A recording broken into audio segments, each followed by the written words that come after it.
ভূঁইয়াপুর গ্রামে বাস করত অভিলাষ এবং মাহাদি, দুই বন্ধু। কেউ দেখলে মনে করত তারা দুই আপন ভাই। তাদের কখনো ঝগড়া হতো না। হঠাৎ একদিন তাদের ভিতর একটা বিষয়ে কথা কাটাকাটি হয়। তাই তারা গ্রামের ভূঁইয়া সাহেবের কাছে গেলেন। আসসালামু আলাইকুম ভূঁইয়া সাহেব, অভিলাষ কইছে ই সিগারেট নাকি বর্তমানে যেগুন বাড়িছে এগুন নাকি বিড়ির তুনো ভালো, এগুলা খেলে নাকি কোনো সমস্যা না। আসলে এ নিয়ে অভিলাষের সাথে আর একখান দ্বন্দ্ব হয়েছে। আপনি কনসেন আসলে সমাধানটা আপনি কই দেন। এতক্ষণ তোমাদের কথা আমি শুনলাম, তাহলে শোনো তোমরা।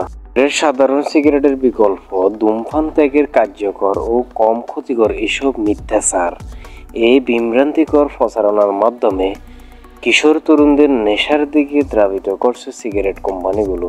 ই সিগারেট কোনোভাবেই কম ক্ষতিকর বা নিরাপদ নয়।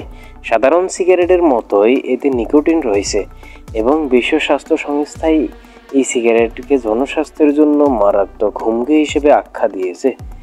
ই সিগারেটের কিছু উপাদান ক্যান্সার সৃষ্টি করে, ফুসফুস এবং হার্টের রোগের ঝুঁকি বাড়ায়, বুদ্ধি বিকাশ প্রক্রিয়া বাধাগ্রস্ত করে, গর্ভবতী মহিলাদের ভ্রূণের ক্ষতি করে। ই সিগারেট থেকে নির্গত ধোঁয়া আশেপাশে শিশু ও ধূমপায়ীদের জন্য ক্ষতিকর। তামাক কোম্পানির নতুন মরণতন্ত্র, সিগারেট কোম্পানিগুলো অপপ্রচার ও কুকৌশল শিশু কিশোরদের ও তরুণরা নেশার দিকে ধাবিত হচ্ছে, বিপদে পা বাড়াচ্ছে। কিশোর তরুণদের ধূমপানে আকৃষ্ট করতে নতুন তামাক পণ্য হিসেবে এই সিগারেট বাজারে এনেছে। এগুলো ভয়াবহ বিবেচনা নিয়ে ইতিমধ্যে 40টির মতো দেশ নিজ নিজ দেশে ই সিগারেট নিষিদ্ধ।